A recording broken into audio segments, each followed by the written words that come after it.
La semaine passée, il y a eu un cadeau, c'est comme ça qu'on l'a appelé, un cadeau du président de la République aux fonctionnaires togolais qui a fait déchaîner tellement de passion et de tous les commentaires, et notamment l'octroi de 60 000 francs de prime de fin d'année, comment on appelle ça, aux fonctionnaires, aux retraités de la caisse de retraite du Togo. Et puis, je ne sais pas, une mesure d'allègement des factures pour 200 000 ménages. Et voilà. Et donc, il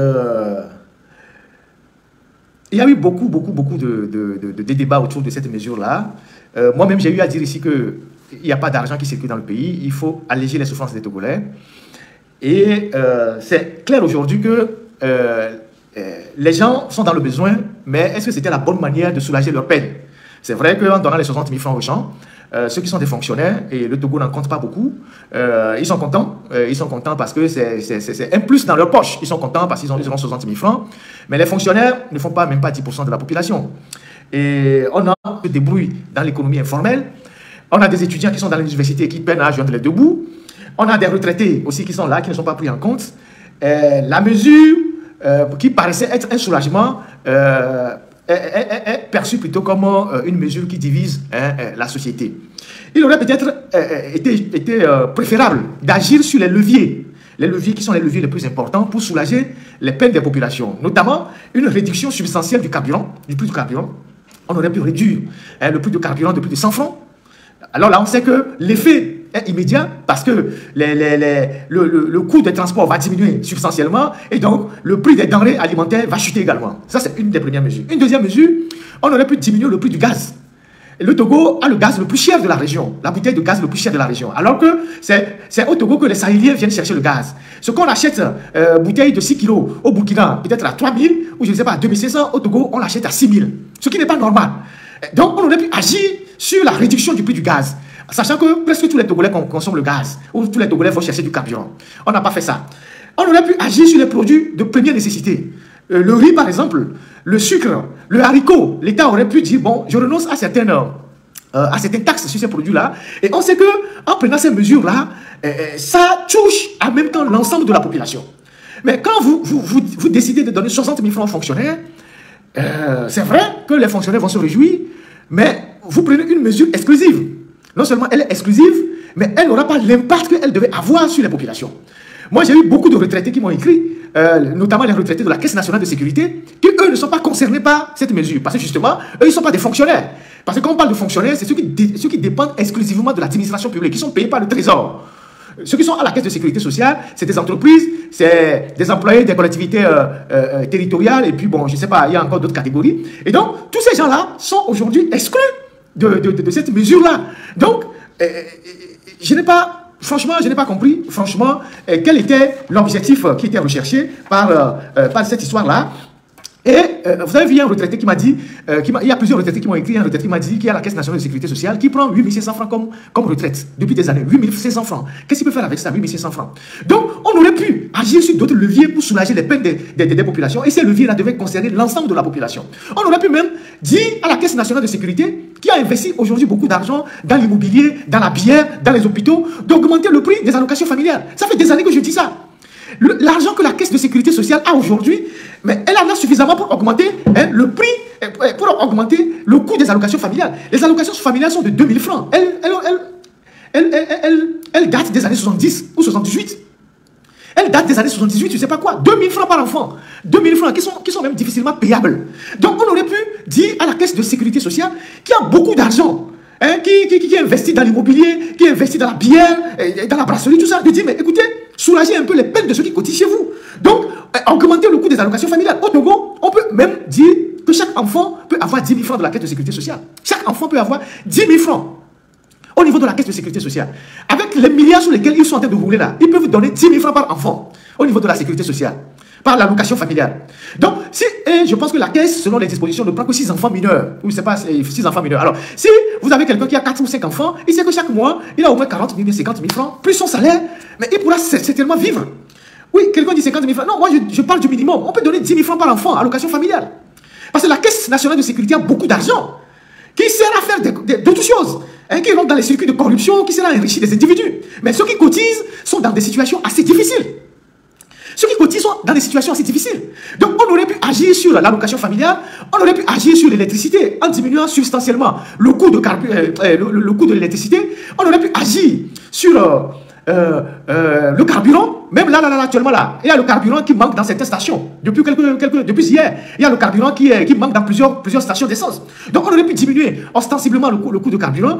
Et une mesure pareille allait impacter l'ensemble de la population. Vous voyez? Mais ils ont préféré distribuer de l'argent. Et on n'a pas eu... maintenant, pour aller plus loin dans l'analyse, on ne nous a pas dit fondamentalement où est-ce qu'on a pris les 8 milliards.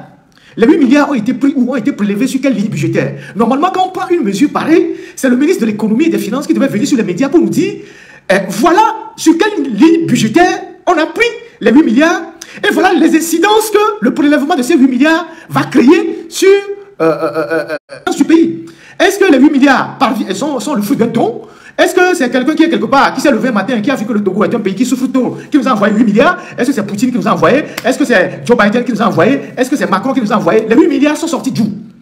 Quand on tient à la transparence des finances publiques, on doit expliquer aux populations d'où on a pris les 8 milliards. On nous dit que c'est un don du chef de l'État. D'accord. Bon, c'est un don comment? Ça vient de sa poche? Si c'est le cas, lui il a trouvé ça où? Mais si ça vient du trésor, ok, si ça vient du trésor, ça vient de quelle ligne budgétaire? Surtout qu'on est en fin des exercices budgétaires et on vient de faire un collectif budgétaire de 11 milliards, 11,4 milliards. On vient de faire un collectif budgétaire de 11,4 milliards. Donc les 8 milliards viennent d'où? Et comment est-ce que, si on le prend, comment est-ce qu'on va le récupérer demain? Puisqu'on a passé toute l'année à aller sur le marché régional pour emprunter de l'argent pour payer les salaires. Du coup, on se retrouve du jour au matin, on a 8 milliards comme ça, on distribue aux gens. Ça vient d'où? Ça, c'est l'analyse. Normalement, le ministre de l'économie et des finances devait venir nous dire où est-ce qu'on a pris les 8 milliards? Où est-ce qu'on a pris les 8 milliards? Est-ce que ça va provoquer un déséquilibre budgétaire? Est-ce que ce sont des questions fondamentales qu'on devait poser? Mais on n'a pas vu le ministre des Finances. C'est la ministre de la Communication qui est arrivée sur les médias de la TVT pour dire « Ah oui, Papa Noël a décidé de donner aux Togolais 60 000 francs par personne. » Alors, il faut l'applaudir. Comment est-ce qu'on peut gérer un pays avec des méthodes aussi archaïques que ça? C'est vrai qu'il y a des moments, il distribuait de l'argent en cash. Il en distribuait quand il a commencé par être en difficulté à la fin de son règne. Il distribuait beaucoup d'argent.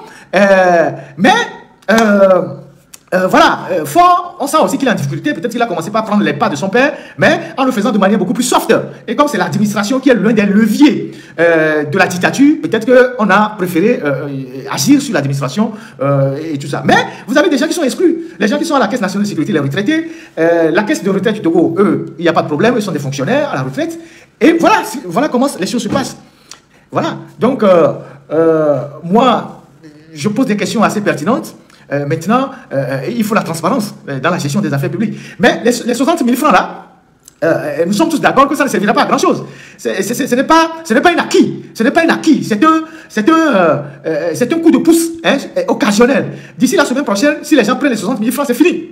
C'est fini, on va retomber dans le train-train quotidien, alors qu'on aurait pu privilégier l'augmentation des salaires, ne serait-ce que même si c'est même de 10 000, de 15 000, on sait que c'est un acquis. On aurait pu travailler à relever le SMIC, on aurait pu régler pas mal de problèmes. La baisse du prix du carburant, la baisse du coût de l'électricité, les télécommunications. On aurait pu abaisser le coût des télécommunications qui reviennent excessivement cher aux Togolais. On sait aujourd'hui qu'il y a beaucoup de Togolais qui utilisent Internet, qui utilisent les télécommunications. On aurait pu décider aussi de réduire le coût des télécommunications. Parce que les télécommunications, c'est quoi? C'est du vent, qu'on nous vend depuis, qu'on se fait des milliards sur le dos des populations. On aurait pu diminuer le coût des télécommunications. Internet, tout comme le coût de la communication. Donc, c'est sur ces leviers-là qu'il fallait agir pour véritablement impacter la population, diminuer le prix du riz, de l'huile, du haricot et tout ça. C'est ce que les gens mangent quotidiennement. Donc, faciliter les transports interurbains en diminuant le coût de carburant. Comme ça, les gens vont acheminer la production agricole des zones de production vers les zones de consommation à moins de frais. Et donc, ça va agir sur le coût final de la vente au marché. Mais bon, on a préféré distribuer de l'argent comme des cacahuètes. Voilà. En tout cas, bon...